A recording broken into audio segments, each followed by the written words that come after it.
we are going into February now and coming out of January, coming out of the New Year's.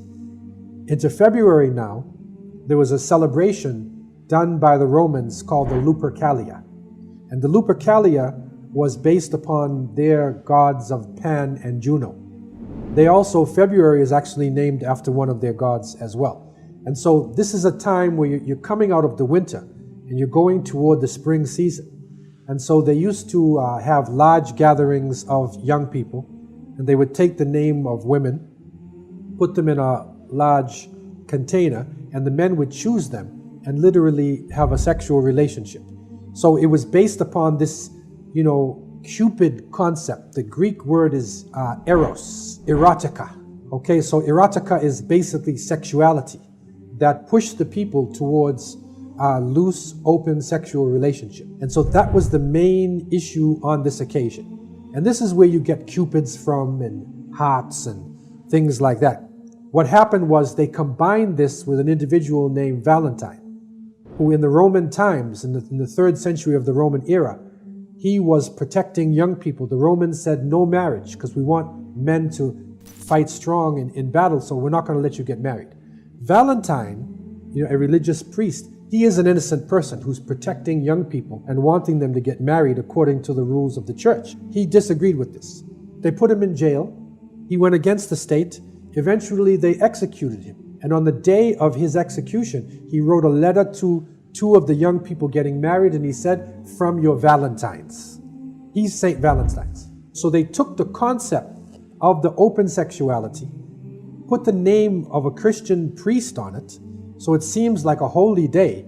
It seems like it's innocent. It's like they say, a wolf in sheep's clothing, meaning that it appears to be innocent on the outside because Valentine was protecting young people. But actually, it's the open sexuality of the Lupercalia. It is an occasion where more people commit fornication and adultery, where rape happens. If you look at the amount of abortions and so-called unwanted pregnancies, this is a sad case in terms of what is happening in society. And what it is leading to is a society that has no limits, that where modesty is gone and where respect for the family is gone. Not only is it going against the law of God, but secondly, it creates sexually transmitted diseases. It is one of the big problems and plagues in the world today when people do not organize their life, take responsibility for their sexuality. There's a lot of damage that actually comes along with it, especially for the women. The problem is that the socialization, that the society itself teaches people how to take it a step further. Today, erotica is an overriding concept. And so when they watch the television programs or movies, every movie they're falling in love, even cartoons. Why?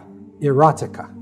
And that is the dangerous thing for Muslims and people of conscience. So therefore, we're saying to Muslims, don't play around with the devil.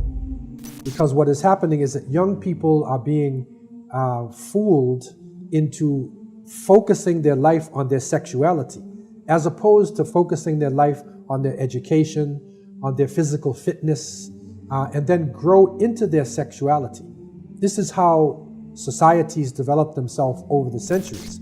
And when we look at the Quran, it tells us, وَلَا تَقْرَبُوا الزِّنَا إِنَّهُ كَانَ فَاحِشَةً وَسَاءَ سَبِيلًا. The Quran, the Last Testament says, do not come close to fornication and adultery, because it is an abomination and it will destroy everything in the path. Now, other sins, do not kill, do not steal, do not be jealous of your neighbor. Allah says, don't do it. وَلَا تَقْتُلُوا النَّفْسَ الَّتِي حَرَّمَ اللَّهُ إِلَّا بِالْحَقِّ. Don't kill innocent people. But when it comes to adultery and fornication, Allah didn't say don't commit adultery. He said don't come near adultery. And so a man is naturally attracted to a woman. A woman is attracted to a man. So that's why Allah said don't come near it, because it's something that we want to do. We are built to do that in order for the species, to maintain itself. So therefore, what Islam is saying is that yes, have sexuality, but do it within the confines of marriage. Do it in an organized fashion where the man respects the woman, where the family is set up, where he takes care of his children, and how people can protect themselves, and how sexuality can actually be a beautiful thing. It can be a halal, permissible thing, and not something wild and uncontrolled. And you'll find there are groups in Christianity and Judaism and other religions that know about the history of the Lupercalia. They know this. And they also are protecting themselves, because this is the basis in all upstanding religions, to protect the family, to protect the sexuality, and therefore you protect society.